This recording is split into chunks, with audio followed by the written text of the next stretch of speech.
Badharghat आमचाइनी Gajam MLA Dilip सरकारनि लांमा रिमानि सालनो मुइतो खलाई साकमुचुक्तै थि रिमा पांडा संचाजाखा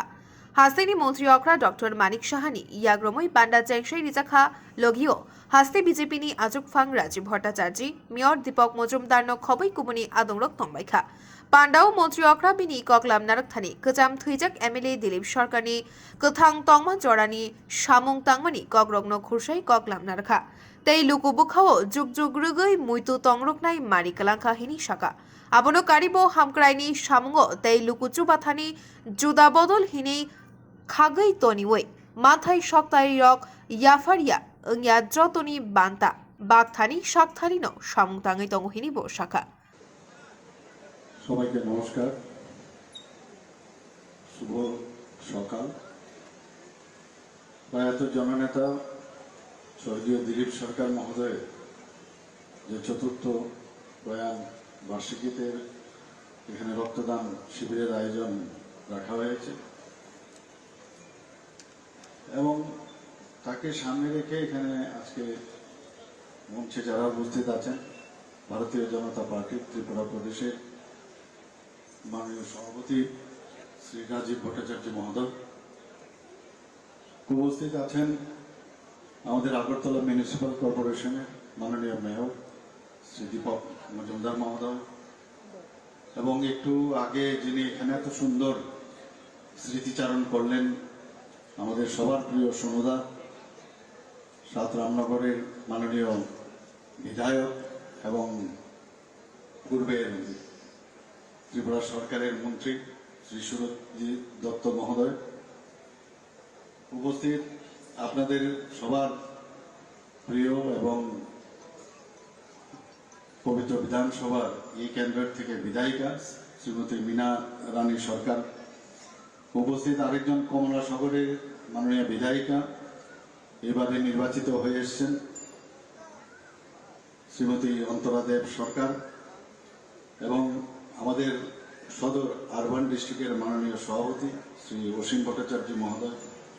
তাছাড়া আপনাদের এই এলাকারই ব্যক্তিত্ব আমাদের ভারতীয় জনতা পার্টির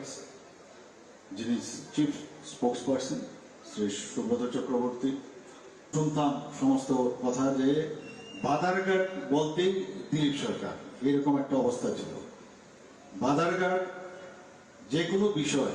দিলীপ সরকারকে বাদ দিয়ে কোনো অবস্থায় কোনো চিন্তা করা যেত এবং ওনার সম্পর্কে মানুষকে সাহায্য করার যে একটা প্রবণতা সবসময় ওনার মধ্যে সেটা ছিল কারণ আমাদের সমুদায় এখানে আছেন সমুদায়ও বলা যায় বলছে যে ওনার ছোট ভাইয়ের মতো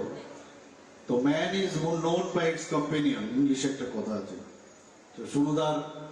কিছু গুণাবলী ওনার মধ্যে ঢুকে গেছে বরং এমপ্লিফাইড হয়ে আরো বেশি করেছে এখানে নিজের বাড়ি জমি বিক্রি করে মানুষের সাহায্যে সে বিয়ের থেকে আরম্ভ করে বিভিন্ন অনুষ্ঠানের কথা আমাদের কানে আসতো কিন্তু মৃত্যু কখন কার আসবে নোবডি নোজ তো 4 বছর আগে আমাদের ভারতীয় জনতা পার্টিতে উনি যোগদান করার পর উনি আমাদের ছেড়ে চলে গেছেন কিন্তু এই শূন্যস্থান কিন্তু পূরণ হওয়ার নয় কিন্তু এবার আমাদের এই পরিবারেরই একজনকে যখন আমরা এবার বিধানসভায় যাওয়ার জন্য আমরা প্রথম মনোনীত করলাম এবং আমরা নিশ্চিত ছিলাম যে অবশ্যই ভারতীয় জনতা পার্টি এই পরিবারের যে সদস্যকে আমরা দিয়েছি উনি জয়ী হবেন এবং সেটা হয়েছে আপনারা সবাই মিলে ওনাকে জয়যুক্ত করেছেন এবং যে কথাটা এখানে বলা হলো যে এখানে একটা রেল লাইনের যে সমস্যা জমি রাজা খড়াগুলির নিতাইনি ককথুম ব্যুরো রিপোর্ট খুম্পুই।